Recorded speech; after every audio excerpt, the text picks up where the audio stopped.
Have you ever made a mistake at work and felt time become thick the moment you noticed it? You noticed the wrong attachment, the missed number. The client copied on an email they were absolutely not meant to receive. For 3 seconds, you stare at the screen as if intense eye contact might reverse causality. Then your brain offers a comforting strategy. Wait, maybe nobody will notice. Maybe you can fix it quietly. Maybe the spreadsheet will develop professional discretion. That instinct feels safe because speaking up makes the mistake real. But the mistake is already real. The choice you are making now is whether people experience one problem or two, the original error and the delay or concealment that followed it. It is easy to think trust is repaired by finding the perfect apology. It is not. An apology matters, but trust can start recovering earlier, when people see how you behave while the outcome is still uncertain. Do you contain the damage? Do you tell the right person before they discover it elsewhere? Do you separate facts from guesses? Do you repair the system? Or just promise to feel terrible forever? This video is about what to do in the first 10 minutes, the first conversation, and the days after a real workplace mistake.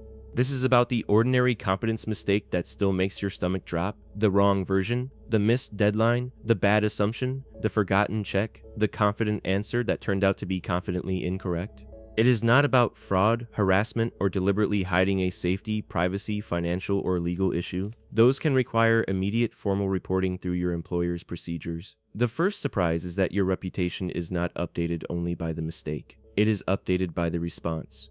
Imagine 2 employees make the same error. Both send an outdated pricing sheet to a client. The first employee notices, says nothing, replaces the file in the shared folder, and hopes the client has not opened it. 3 hours later, the client asks why the numbers changed. The second employee notices, alerts the account owner, confirms which recipients received it, sends a correction and says, "I sent the outdated pricing sheet, I'm sorry. I have stopped further distribution, and I'm checking whether anyone acted on it." Same mistake, different trust signal. The second response does not make the error disappear. It makes the situation legible. Here is the first important shift. Uncertainty is part of the damage. When something goes wrong, affected people are not only asking, "What happened?" They are asking, "Is it still happening? What else do I not know? Will I discover another surprise? Is this person protecting the work or protecting themselves?" Your first job is not to explain your character. It is to reduce uncertainty. Use this order: stabilize, assess, alert. Stabilize means stop the error from spreading.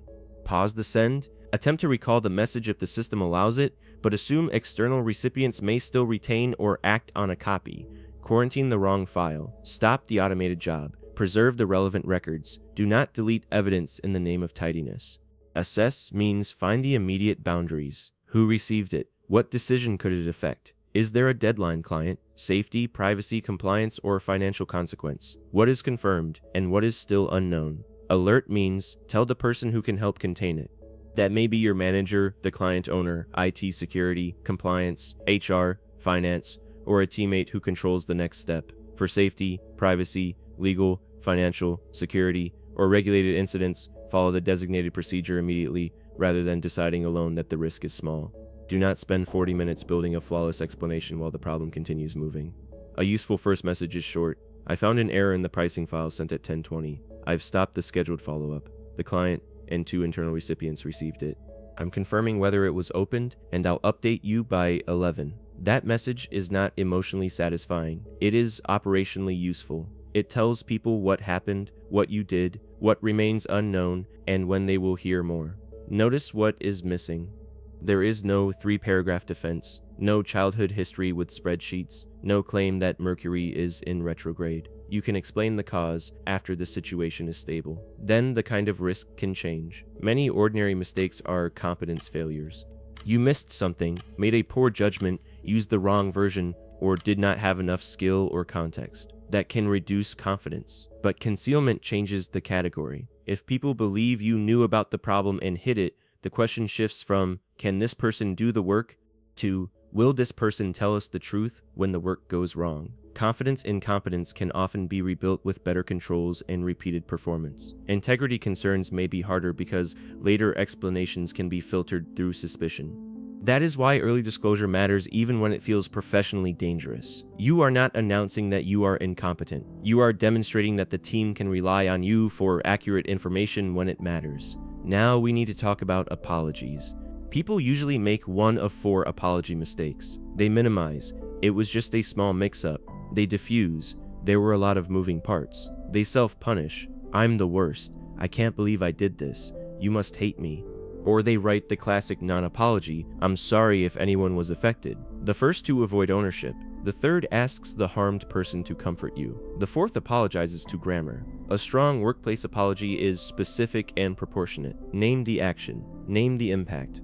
Take responsibility for your part. State the immediate repair. Then stop talking long enough for the other person to respond. I sent the wrong version. That was my mistake, and I'm sorry for the confusion and rework it created.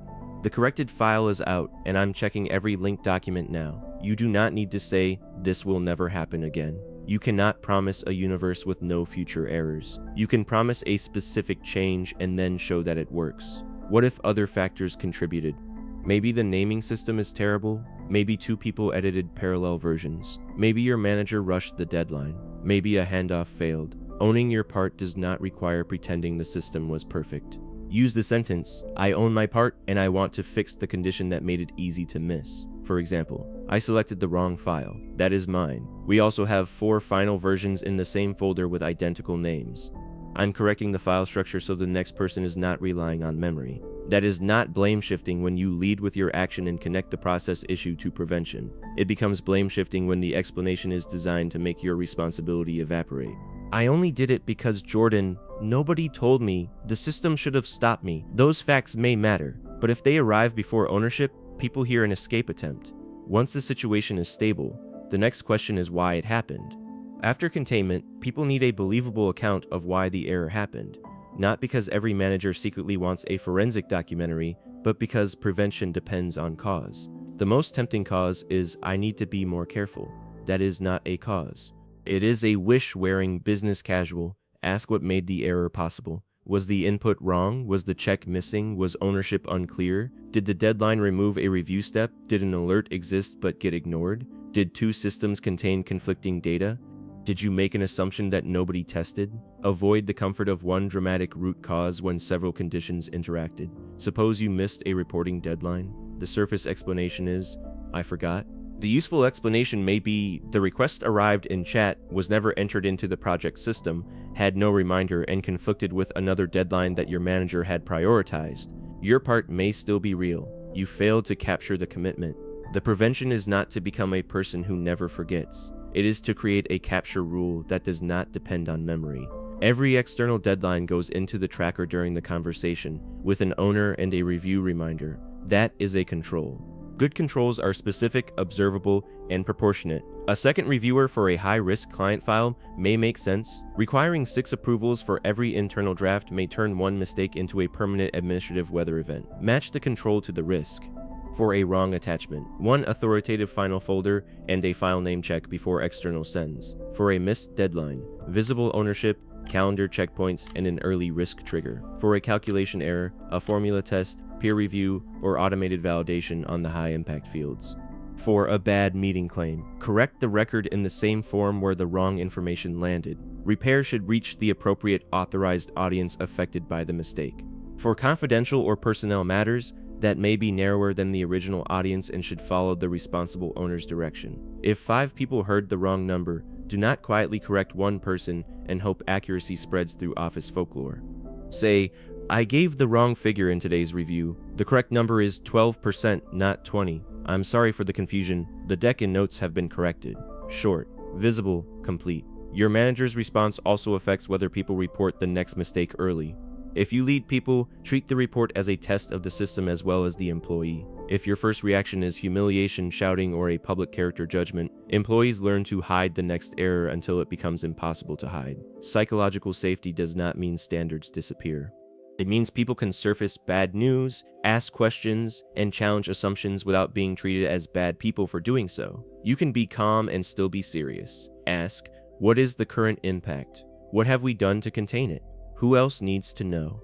What made this easy to miss? Then address accountability separately. An honest error, a repeated careless pattern, reckless conduct, and deliberate concealment are not the same event. Treating them as identical produces either fear or impunity. Neither helps the work. Back to the employee. Once the immediate crisis is over, many people make a different mistake. They keep apologizing. Every meeting begins with, again, I am so sorry. Every update becomes a referendum on whether they are still allowed to have a career. Repeated apology can keep the error socially alive after others are ready to evaluate the repair. Move from remorse to evidence. The new review check has now run on 3 deliverables and caught one mismatch before release. The client confirmed the corrected file and no decisions were made using the old version. The new deadline tracker is active and the next 2 milestones were completed on time. Trust is rebuilt through observed behavior, not merely a larger quantity of regret. There is also a practical way to handle the fear that one mistake has permanently changed how your boss sees you. Ask for the recovery condition. I understand this reduced confidence. What would you need to see over the next month to feel comfortable with me owning this again? That question converts a vague reputational cloud into observable behavior. If your manager says, I need to see consistent review before external sends, you have a path. If the answer is permanently undefined, you have learned that the issue may no longer be the mistake alone. What if you discover the mistake before anyone else and fix it completely? Not every typo requires a company-wide confession tour. Use impact and obligation, not anxiety, to decide disclosure. Did anyone act on it? Could it affect a decision? Does policy require reporting? Is there client privacy, safety, legal, financial, or compliance risk? Does another person own the affected work? Could the same error still exist elsewhere? If the answer matters, tell the appropriate owner. If it appears harmless and corrected, check the applicable policy and the responsible work owner before deciding that no notification is required. Then record the lesson and improve the process without manufacturing drama. The goal is transparency, not performance. There are 4 phrases worth keeping. I found an error in X. I've paused Y. The current impact appears to be Z. What I know is this. What I'm still checking is this. I'll update you by this time. I own my part. The process also lacked this control, and I'm addressing both. I'm adding this control, and I'll verify it over the next 3 deliverables. Together, they create a complete response. Contain first. Communicate facts before theories. Own the exact action and impact. Explain the cause without using it as an escape hatch. Add a control that fits the risk. Then let reliable behavior do the long repair. A workplace mistake can change how people see you, but the most durable reputation is not the person who never makes an error. That person is usually either fictional or in charge of a very quiet stapler.